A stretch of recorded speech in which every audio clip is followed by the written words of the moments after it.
Assalamualaikum warahmatullahi wabarakatuh. Salam sejahtera bagi kita semua. Om Swastiastu, Namo Buddhaya, salam kebajikan. Dewan juri yang saya hormati, rekan-rekan peserta lomba yang berbahagia, serta para pendengar yang budiman. Marilah kita panjatkan puji syukur kehadirat Allah Subhanahu wa Ta'ala atas karunia-Nya kepada kita semua. Tak lupa, sholawat serta salam kita haturkan kepada baginda Rasulullah Shallallahu Alaihi Wasallam yang kita tunggu syafaatnya besok di yaumul qiyamah. Perkenalkan, nama saya Amanda Nuryunita Febianti dari Akademi Keperawatan Al-Kausar Temanggung. Pada kesempatan ini, saya akan menyampaikan informasi tentang kegawat daruratan trauma. Kegawat daruratan trauma adalah kondisi di mana seseorang mengalami kondisi penurunan kesehatan, baik karena suatu hal atau penyakit tertentu yang mengharuskan mendapat pertolongan medis secepatnya. Sedangkan trauma itu sendiri adalah luka atau kerusakan ataupun cedera tidak terduga yang biasanya disebabkan oleh kontak keras dengan suatu benda hingga kontinuitas normal suatu struktur menjadi terputus. Trauma dapat dibedakan menjadi dua, yaitu trauma murni dan trauma multiple.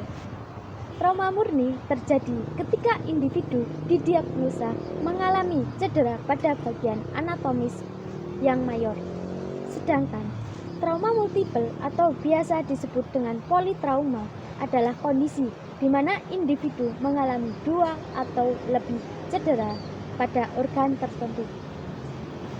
Kondisi trauma masuk dalam kegawat daruratan karena berdampak buruk pada fisik, psikologis, kognitif, dan disabilitas fungsional. Bahkan pada kasus yang sering terjadi, trauma menjadi penyebab kematian terbesar. Dalam penanganan kegawat daruratan trauma dibutuhkan pertolongan yang cepat, cermat, dan tepat untuk mencegah terjadinya kematian dan kecacatan. Dibutuhkan juga SDM yang terlatih. Dengan itu, kita sebagai SDM yang terlatih dapat memberikan penanganan trauma dalam berbagai aspek, seperti penanganan medis dan psikologis dalam hal spiritual.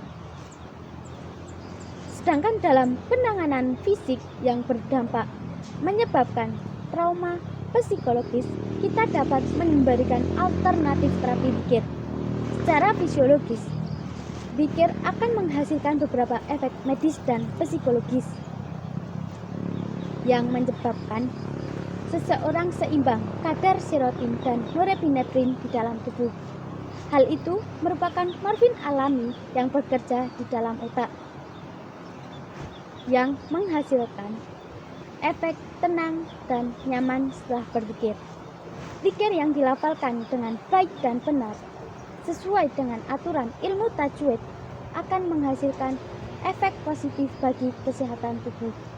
Dengan membaca Alhamdulillah, La ilaha illallah, Allahu Akbar, Subhanallah, La ilaha illallah, atau Hasbunallah wa ni'mal wakil, ni'mal maula wa ni'mal nasir. Dengan itu, kita melafalkan dzikir, maka karbon dioksida yang kita keluarkan atau kita hembuskan melalui pernafasan akan lebih banyak. Maka dari itu sangat banyak sekali efeknya bagi kesehatan tubuh dengan kita berzikir di saat kondisi sedang trauma. Perbanyak berzikir dan berdoa adalah jalan untuk kita sembuh.